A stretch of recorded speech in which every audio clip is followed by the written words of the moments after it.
Assalamualaikum warahmatullahi wabarakatuh. Bismillah walhamdulillah wassalatu ala rasulillah Muhammad bin Abdullah wa ala alihi wa sahbihi wa man walah wa la hawla wa la quwwata illa billah amma ba'du. Yang kami muliakan para habaib, wabil khusus guru kita semuanya Habib Khalid bin Hasan Madihid, mudah-mudahan beliau pandai panjang umur, sehat walafiat, dan semoga putra-putra beliau dapat melanjutkan dakwah beliau. Amin Allahumma amin. Para asatid, para tuan guru, tokoh masyarakat, hadirin, alhamdulillah sampai detik ini kita masih diberi sehat walafiat oleh Allah Ta'ala sehingga kita bisa hadir majelis yang mulia ini. Semoga hadirnya kita di majelis yang mulia ini menjadi sebab diampuninya segala dosa-dosa kita dan terkabul segala hajat-hajat kita. Dan semoga ilmu yang kita dapat menjadi ilmu barokah, manfaah fidim dunia wal akhirah. Amin Allahumma amin. Sebetulnya Al-Fakir pengen istifadah di sini, pengen ngambil berkah. Mudah-mudahan nanti di sana barokahnya hadir di sini, barokahnya beliau dan para hadirin semuanya. Dakwah kami Al-Fakir dimudahkan oleh Allah Ta'ala dan ilmu yang disampaikan menjadi barokah, manfaat, terutama untuk Al-Fakir sendiri. Ada satu kisah dalam kitab Ihya. Para hawariyin itu pernah bertanya kepada Nabi Isa, "Ya Ruhallah, hal alal wajhil ardil yaum misluka." Wahai Nabi Isa, adakah di muka bumi ini saat ini orang yang sebanding dengan engkau? Di zaman Nabi Isa itu ada dua kelompok yang cinta terlalu cinta sehingga mereka sesat, yang benci terlanjur benci sehingga mereka nganggap Nabi Isa itu adalah waladuz zina, anak zina. Yang terlalu cinta, mereka sangat mengagungkan Nabi Isa, sampai-sampai mereka nganggap Isa itu adalah Tuhan atau paling enggak anaknya Tuhan. Ada yang luar biasa. Di antara sebab umatnya Nabi Isa nganggap Isa itu anaknya Tuhan atau Tuhan, karena mereka jarang ngelihat Nabi Isa itu makan. Jarang makan.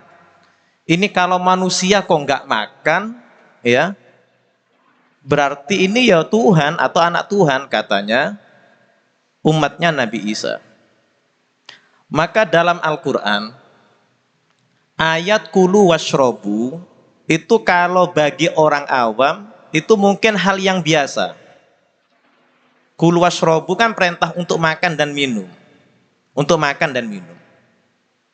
Lah kita kan mesti mikirnya begini.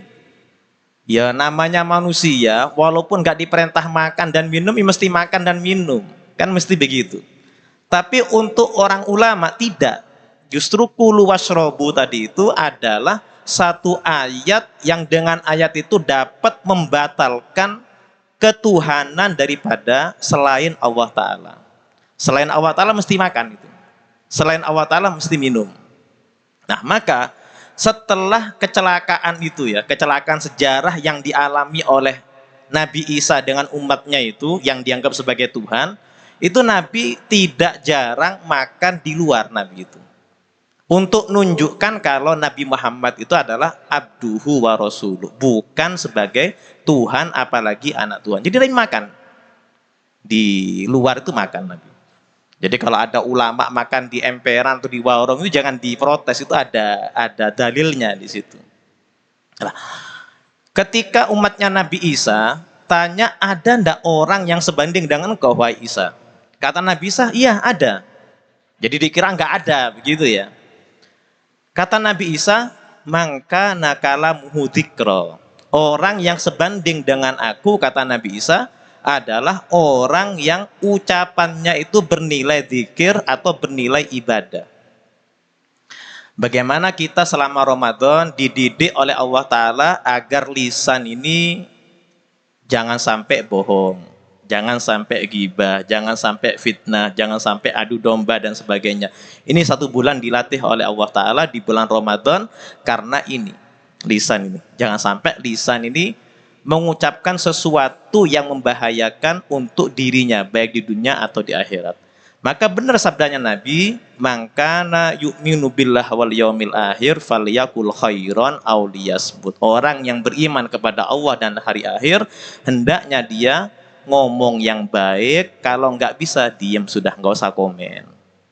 Lah, kacaunya Indonesia ini banyaknya orang yang komen yang bukan bidangnya. Nanti lihat di situ, wis YouTuber siapalah di situ, dia ngomeni ulama. Lenti siapa di situ kok ngomeni ulama? Ya, bahas masalah ini ikut-ikutan, bukan bidangnya. Wis demo sudah. Maka kita lihat kalau di perdebatan di TV itu ya, seperti di ELC dan sebagainya, ketika mereka tadi itu bukan bidangnya, terus mereka keceplosan ngomong, tiba-tiba dia langsung diam di situ. Mohon maaf, ini sebetulnya saya nggak sengaja keceplosan ngomong, ini bukan bidang saya. Jadi mereka ngakui begitu. Lah ini di medsos itu semua ngomong di situ. Seakan-akan mereka adalah pakar di semua bidang. Nah, jadi kata Nabi Isa, orang yang sebanding dengan aku yang pertama adalah orang yang ucapannya itu bernilai ibadah. Yang kedua, kata Nabi Isa, orang yang sebanding dengan aku wasomtuhu fikro. Diemnya tadi itu adalah tafakkur. Ya. Tafakkuru sa'ah khairun min ibadati sanah. Dikatakan apa? Tafakkur sesaat itu lebih afdol, lebih baik daripada ibadah 1 tahun. Karena dengan tafakkur dia mengerti, ya. Dia akan faham siapa Tuhannya, siapa dia. Salah satu contoh begini. Orang kalau kenal bahwasanya dia seorang hamba, Allah sebagai Tuhannya, itu ibadah bukan sebagai beban bagi dia, tapi rasa cinta kepada Allah Ta'ala. Bukan sebuah kewajiban, bukan sebuah beban. Orang yang tidak ngerti seperti ini, contoh misalkan ya, penyanyi itu ya, penyanyi. Itu penyanyi, walaupun dia nyanyikan lagu cinta yang mengharukan begitu, kalau dia nggak ngalami sendiri, ya situ nyanyi lagu sedih sambil joget dia. Nggak ada penghayatan. Lah beda dengan orang yang ngalami, dia ngalami putus cinta atau bagaimana, wis kalau dia lagu sedih itu wis bisa gulung-gulung di pasir itu. Itu namanya apa? Dihayati di situ. Lah orang kalau ibadahnya itu atas dasar cinta kepada Allah Ta'ala, dihayati sama dia. Ini berkah daripada tafakkur. Ya, kata Imam Haddad, yes, banyak caranya tafakkur tadi itu. Di antaranya kata Imam Haddad, masalah umur. Andaikan kita ini, kata Imam Haddad, ditakdirkan umur 60 tahun, ya. Ditakdirkan umur 60 tahun, terus kita tidur setiap hari itu 8 jam, nggak lebih, nggak kurang. Berarti selama 60 tahun kita hidup itu hanya untuk tidur saja, itu kita telah menghabiskan waktu 20 tahun. 20 tahun. Berarti sisa umur kita hanya 40. 40 dipotong masa balik 15, berarti sisa 25. Le 25 ini untuk ke kamar mandi berapa menit? Iya. Untuk majelisnya berapa jam? Iya. Main bolanya berapa jam? Main futsalnya berapa jam? Ini kita masih belum ngomong masalah maksiatnya loh ini ya. Ini untuk hal-hal yang nggak maksiat ini. Ini berapa ibadah kita? Nah, coba mikir seperti itu. Nah, kita selama Ramadan ini perlu apa? Koreksi diri. Kita Ramadan ini gimana? Banyak kurangnya atau enggak? Lah, inilah kata Nabi Isa, wasomtuhu fikro. Orang yang sebanding dengan aku adalah orang yang ketika diam itu dijadikan tafakkur sama dia. Yang ketiga, kata Nabi Isa, wa nadharuhu ibrah. Ketika dia memandang itu diambil pelajaran sama dia. Semua yang dilihat sama dia itu menjadi bahan pemikiran dia, dijadikan bahan pelajaran sama dia. Ada satu kisah. Ada seorang ulama itu senang melihara burung beo. Burung beo yang bisa ngomong itu. Iya. Lah karena ini burung punyanya kiai, itu mesti ngomongnya yang baik-baik aja di situ. La ilaha illallah, assalamualaikum atau apalah di situ. Jadi ulama ini setelah habis ngajar, habis dakwah itu mainan dengan burungnya itu, itulah hiburan satu-satunya bagi dia. Pas suatu malam ketika dia mau ke belakang untuk wudhu, tahajud, nggak taunya sangkar burungnya terbuka. Ya, terbuka, lupa gitu tutup sama santrinya. Akhirnya burung tadi itu dimakan sama kucing. Ya, dimakan sama kucing. Mati burung tadi itu.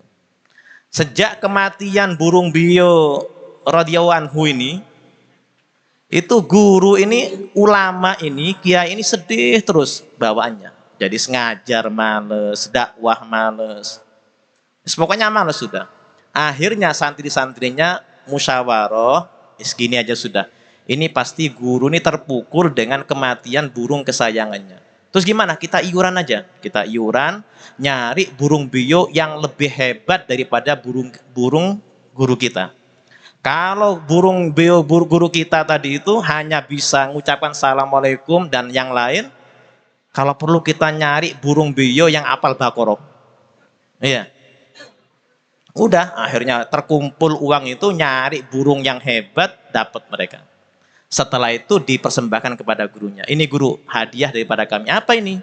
Ini burung beo. Ini hebat ini. Ini hafal Baqarah. Ya. Loh, kenapa kalian belikan aku burung? Kata gurunya. Iya, soalnya sejak kematian burung beo itu, guru ini malas ngajarnya. Kayak sedih. Kata gurunya, loh, kamu pikir aku ini meratapi kematian burungku tah? Kata gurunya. Tidak, kata gurunya. Jadi yang menjadi bahan pemikiranku, kata guru ini burung ini setiap hari mengucapkan kalimat-kalimat thayyibah, kalimat-kalimat yang baik. Di saat dimakan sama kucing itu, kebiasaan ucapan-ucapan yang baik itu nggak muncul, nggak keluar satu kalimat pun. Ketika dimakan sama kucing itu, nggak muncul kalimat la ilaha illallah, nggak muncul kalimat assalamualaikum dan yang lainnya. Nah, kita ini hari-hari baca burda, kita ini hari-hari baca yasin, kita ini hari-hari baca hadis, baca Quran dan yang lain-lain. Nah, yang saya khawatirkan, kata guru ini, umpama kita nanti menjemput ajal ini, kira-kira keluar enggak kalimat-kalimat yang biasa kita ucapkan hari-hari. Inilah yang menjadi beban pikiranku. Nah, inilah yang menjadi bahan renungan kita di sini. Jadi 3 hal ini, kata Nabi Isa, kalau dimiliki oleh kita, kata Nabi Isa, ini adalah orang yang sebanding dengan kita.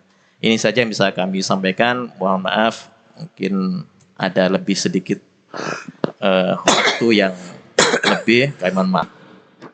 Inti daripada puasa Ramadan itu, kata satu Gufron tadi, kita ini latihan semuanya.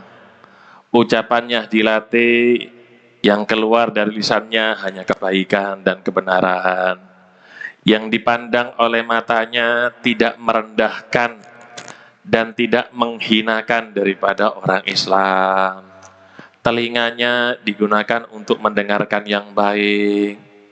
Dan orang yang berhasil menjalankan daripada ibadah puasa adalah mereka setelah keluar bulan puasa melanjutkan istiqomah yang ada di bulan Ramadan.